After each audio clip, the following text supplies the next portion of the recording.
Welcome to the Evening News, ladies and gentlemen. I'm your host, Hippie McJones, here with tonight's top story.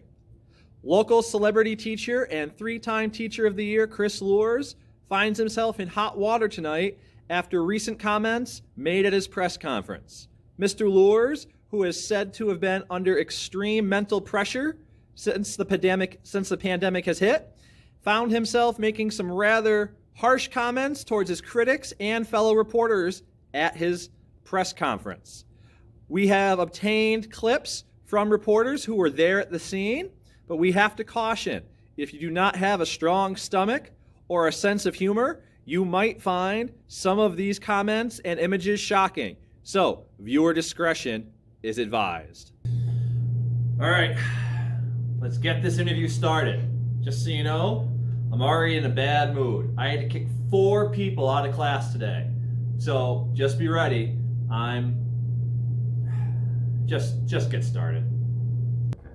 This is Mr. Lambert with the Chicago Times. What is your comment on the recent reports that talks have broken down in recent weeks between you and the principal of the school, Mr. Pluhoff?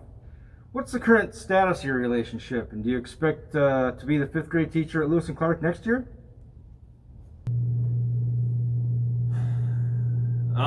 Well, at this moment, I'm still the lead teacher of Mr. Luhrs' 5th grade class, and I'll continue to be the 5th grade teacher until I am told to take my ball and take it elsewhere.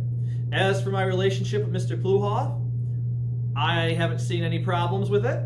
I haven't seen or talked to him in a couple months. He's unfriended me on Facebook, but I still think we have a strong relationship, and I have no reason to think I won't be the teacher at Lewis and Clark for the foreseeable future. Just recently, he did make me some wonderful posters, as you can see in the background. True, he misspelled my name. Kind of makes me wonder, I've been working here for 7 years, he doesn't know how to spell my name, but I don't read a lot into that, just assuming maybe he was a little busy and maybe he was playing a little joke on me. Miss Frederick here with the Astoria Daily News. Your class just recorded its 3rd straight STAR testing report when your student scores went down. Should people begin to doubt your ability to teach kids in school online? Look, I can see the quality of questions aren't going to be very spectacular today. But look, I work 7 a.m. to 5 p.m. Monday to Fridays, every day. I hold daily lessons. I teach for 3 hours online. I answer emails. I talk to parents. I give feedback on everything. And we're here talking about my kids' STAR tests. STAR tests? If the kids don't pass the test, they don't pass the test. What am I supposed to do? I'm the franchise teacher here at Lewis and Clark, and you've got me talking about STAR tests? Really? STAR tests. All right, Mr. Lambert here again with a follow-up question. In regards to the previous question, are you disappointed that your class has lost every head-to-head matchup versus other 5th grade classes throughout the state this year? Listen, you're here to win the game. We play to win the game. Hello? I don't care if all my students have failed every test. We're here to play and pass the tests. Hello? What am I doing here? We're here to pass the tests and play the game.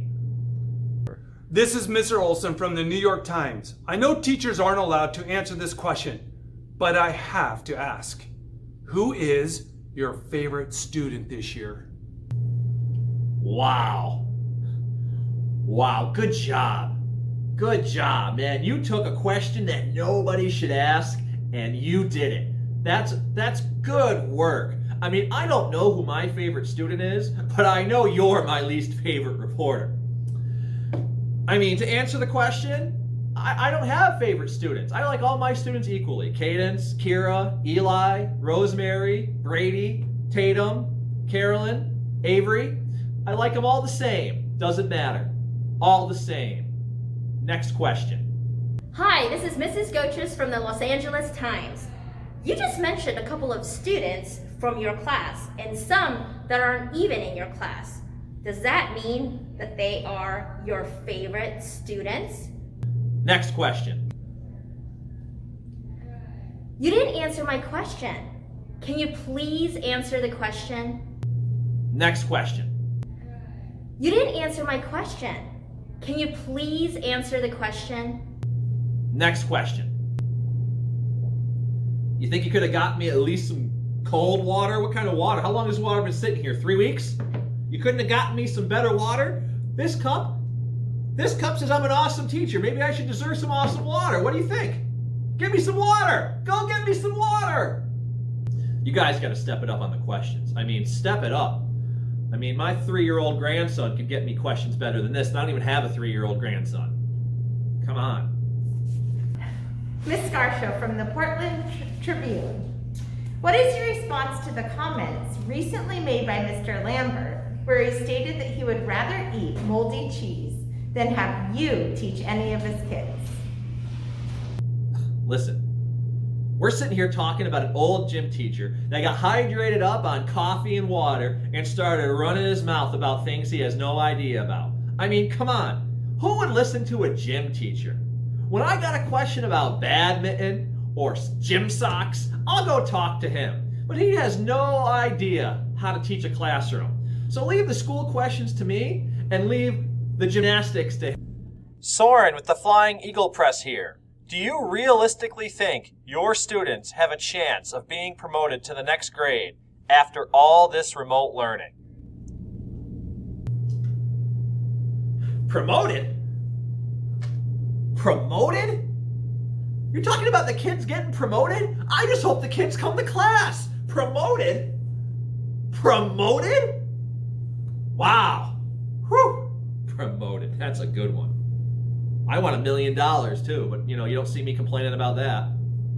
Mrs. Oya here with the Teachers Stink Press. Do you think you could have done more to teach during this coronavirus pandemic? Listen, the virus was what we thought it was. Did you hear me? The virus was what we thought it was. Now, if you want to crown them, then crown them. But the coronavirus was what we thought it was. And we let it off the hook. Hi, I'm Miss Visser, and here's my question.